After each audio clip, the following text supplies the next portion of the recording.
Okay, let's switch gears and talking about high stakes. Liverpool against Everton in the Merseyside derby. This game, Nick, seems very important in the season for both of these teams in terms of how it's going to pan out from here on out. I mean, Jurgen Klopp and Liverpool, they're still reeling from that hammering they took at Wolves where he was just, he couldn't explain it, right? He said, I have no explanation for this kind of performance. And we're seeing a lot of similar excuses or interviews from him in recent weeks and months because Liverpool keep doing the same things, same problems are cropping up. But what are those problems? I'm going to ask you now to be the mastermind of this. What are the problems happening at Liverpool and why does it keep happening to them this season? Because they're in mid-table and they're a long way off the top four push and battle. And if they don't win this game against Everton, you kind of fear for where their season's going to go. Yeah, at some point we're going to ask the question of what's it going to take for Liverpool to finish at the level of the output they're producing. They lose a game to Wolves 3-0 where they outshoot 22-12, where it's basically 2-2 in expected goals, but they give up huge chances. They do. And that's an answer that I don't know that Jurgen Klopp has ever had. I think he has at the back leaned on personnel. Going back to his time at Dortmund, it was the transfer market that helped him bring in the players he needed to stay with Bayern Munich. And I hesitate to say this about anybody that we love in terms of what they've brought to us in terms of entertainment. But defending and orchestrating a defense for Jurgen Klopp has been, well, let's press them harder. And you can press as much as you want when you're open at the back, when you don't have peak Virgil van Dijk at his best. Konate, I think his health over the years, it's been 2 years, has been something that has stopped them from reaching their potential. But all the fuss is on the midfield. All the fuss is on when Darwin Núñez is going to score. And I get that. The goals are going to come. I promise you that.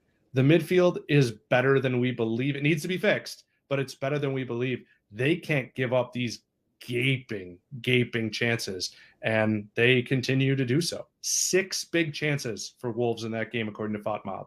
And that's what happened, right? That was how they got hit on the counter so many times. And I keep thinking back, I was at the opening game of the season against Fulham at Craven Cottage, and I was shocked by the lack of energy and pressing. And I was like, okay, it's the start of the season.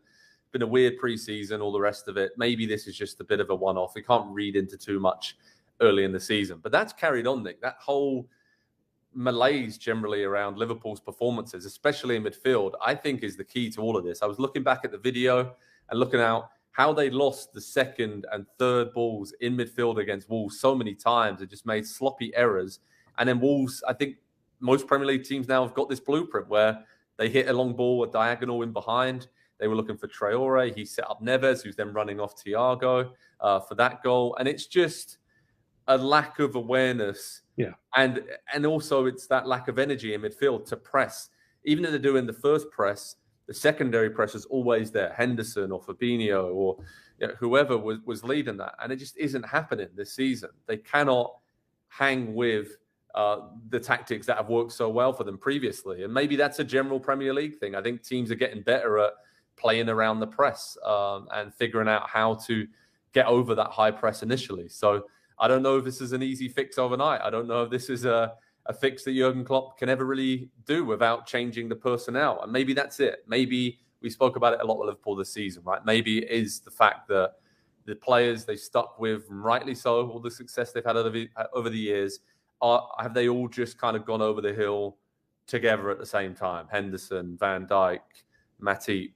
There's a lot of players there, right? Milner obviously is stepping in. Firmino, even Salah's had a down season. So it's intriguing to see how loyal you stay to these players that have given you so much success. But at some point, a squad of players, as we saw with Manchester United, 8 to 10 years ago, they all come to that same point in their career at the same time if they've been around together for the same period. So, it's going to be a lot of rebuild for Liverpool. And of course, the issue there is with the ownership. They're not sure where that's going to go. The investment, is that going to happen this summer? So let's wait and see what happens at Liverpool. With Everton, though, they're flying after that big win against Arsenal. No one expected that in Sean Dyche's debut. And I think for the Toffees, it's now that success with the 4-5-1 formation, getting crosses into the box for Calvert-Lewin and Decore and Onana to support him centrally. Set piece situations worked great. They did a number on Arsenal with that, with getting players free at the back stick and whipping those balls into those areas. What do we think about Everton? Because all of a sudden there's a huge amount of positivity around them. It's crazy, right? Get rid of Lampard, Dyche comes in. It's like someone flipped a switch and they are all of a sudden the favourites to stay up out of all those strugglers at the bottom. Do you buy into that? Yeah, I do. Yeah. I don't even know that they were going down with Lampard.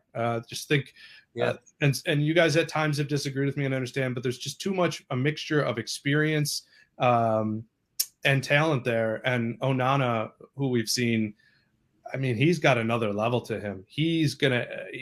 I don't want to make the comparison to another midfielder who eventually moves on from a club, but I think he will end up at a quote unquote a European club, because I don't want to say a bigger club. Everton is a huge club.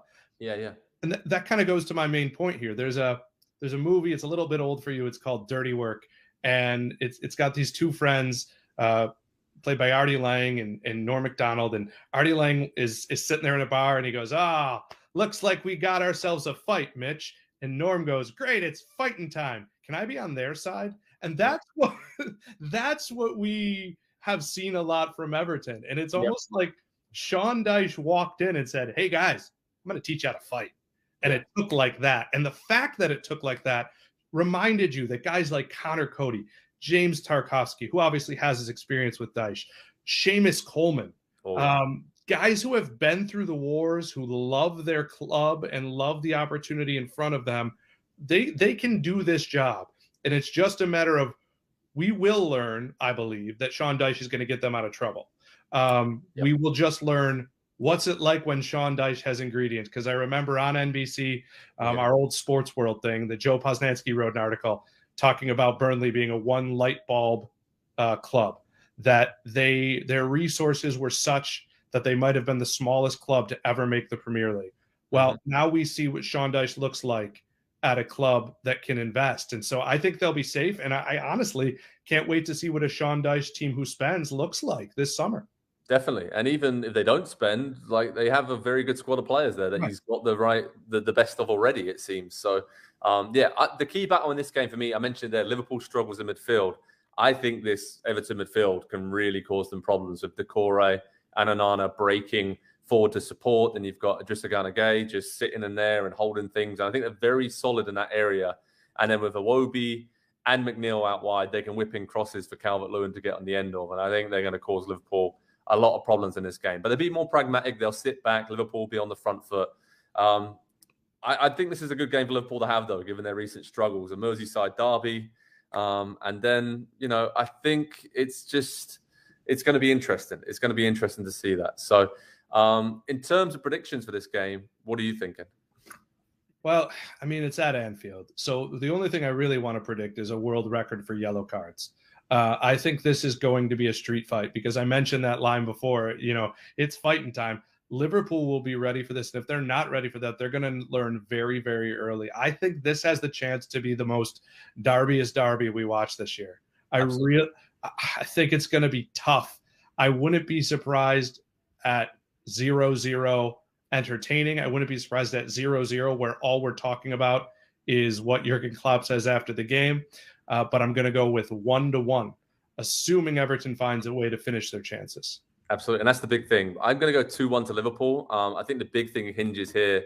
Calvert-Lewin's got a thigh injury. Sean Dyche said it was precautionary. Let's see how he is. So if he starts, I think he gives Everton a different dimension and a focal point up there. So, yeah, I'm going to go 2-1 to Liverpool, though. I just think they had that extra bit of quality. And I think the fact that it's a derby, kind of form just, again, it's cliche, goes out the window. And this is going to be a really tight game, though. Again, that midfield battle's key. I think Everton might win it, but I think Liverpool just have the individual quality of a Salah. And Nunez is going to turn up and do something big to kickstart their season, because they really need it. So. Hi there, I'm Rebecca Lowe, studio host for NBC's coverage of the Premier League. Don't forget to hit subscribe to watch more videos all season long. For even more Premier League content, from original series to live matches, head over to Peacock and be sure to tune in for Premier League mornings every weekend on USA Network and on Peacock. We will see you over there.